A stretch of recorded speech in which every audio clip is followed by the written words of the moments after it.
Hey everyone, it's Hotswap.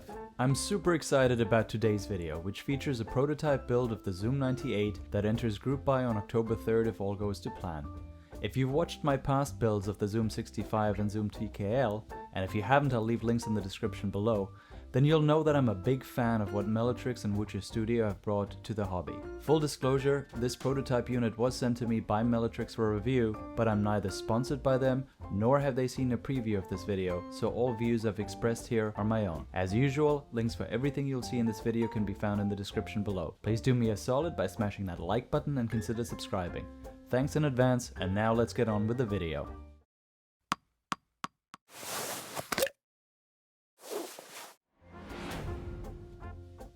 As with previous Meletrix boards, I've appreciated the use of recycled materials in most of the packaging.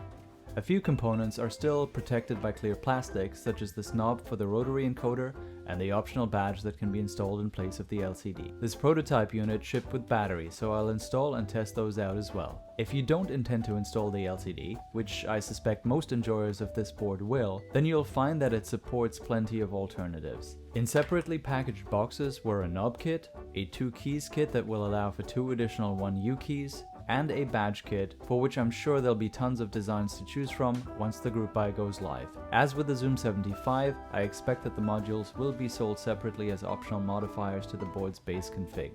The external weight is packaged separately and came with the screws pre-threaded, a simple and effective way to eliminate one more plastic Ziploc baggie. Everything else comes in this beautifully designed box and the Zoom98 logo imprinted in the top right. The top lid is lightly magnetized and creates a satisfying opening experience, with the Meletrix logo prominently featured on the front edge. Inside is a polycarbonate plate that features plenty of flex cuts. The same is true of the 1.2mm tri-mode PCB that supports Bluetooth 5.2, 2.4 GHz via an included receiver or wired mode. Immediately below the PCB is the foam kit. I prefer the fuller sound signature that foam delivers, so I'll likely be dropping all of them into this build. A full set of stabs is included.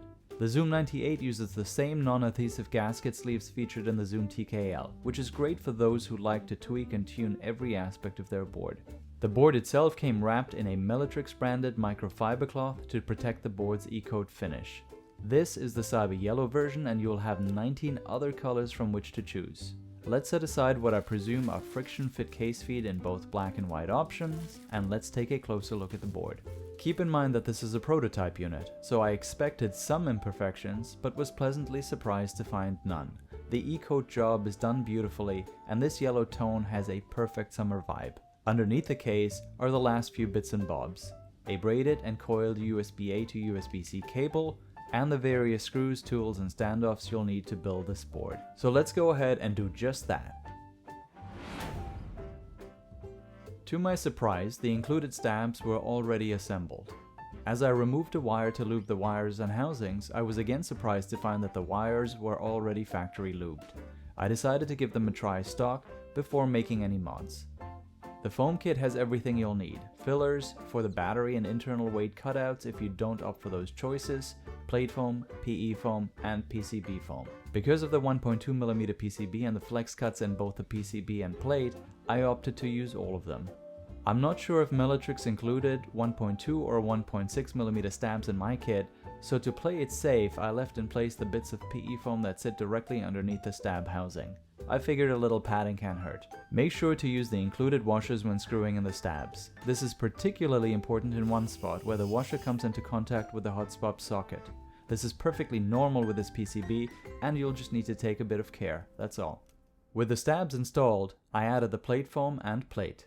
Note that there are 4 mount points for gaskets, but I've stopped using those in my builds whenever I'm using plate foam, and I didn't use them here. I then dropped in some switches to test the stabilizers.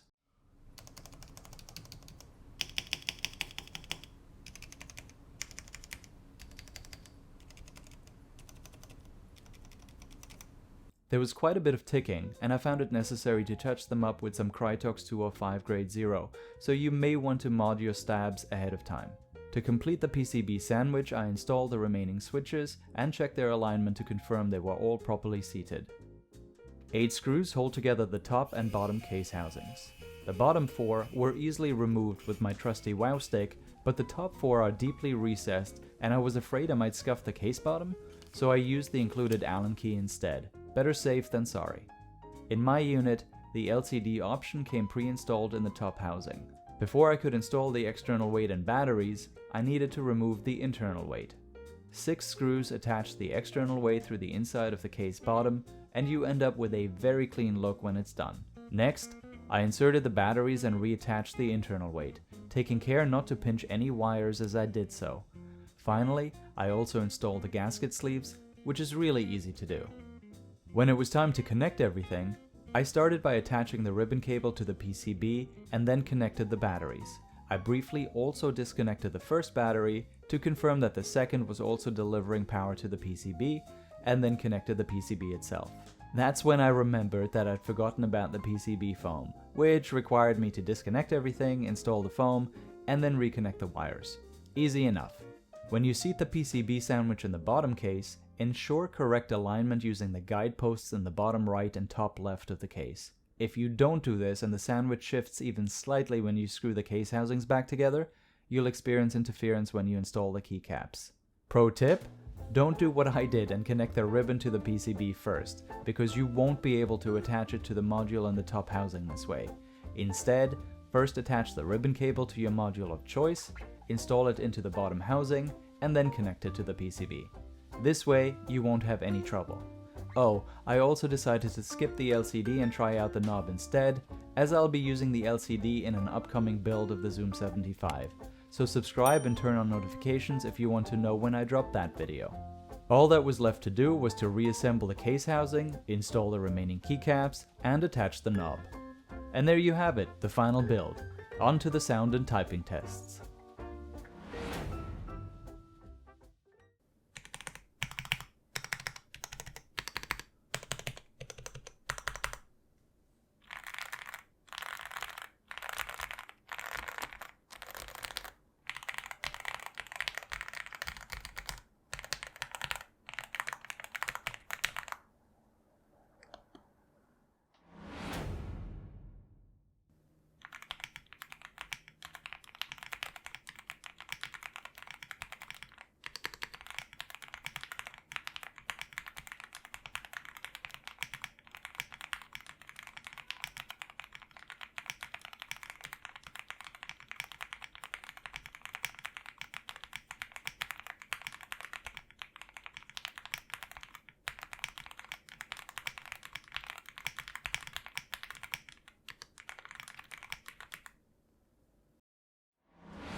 If this layout appeals to you, then you can't go wrong with the Zoom98. With this board, Meletrix once again delivers the classic Zoom series look, feel, and sound signature that I loved in my Zoom65 and Zoom TKL builds. It also has plenty of features such as tri-mode connectivity, VIA support, and RGB for both the keys and underglow. I noted a couple of minor issues during my build of which the company is already aware, and those will be resolved during mass production. The one visible design change from this prototype unit that you should be aware of will be the RGB dot just below the nav cluster. This will be replaced with a telescope logo and will have an underglow. Head on over to the IC, I've linked it for you in the description below, to check out the updated renders. If all goes well, the Zoom98 group buy should start October 3rd, but join the Meletrix Discord for all the latest updates. Alright, that'll do it for today. If you enjoy this video, please help me to grow this channel and drop a like, smash subscribe, and turn on notifications so you'll know whenever I post a new video. And as always, thanks for watching.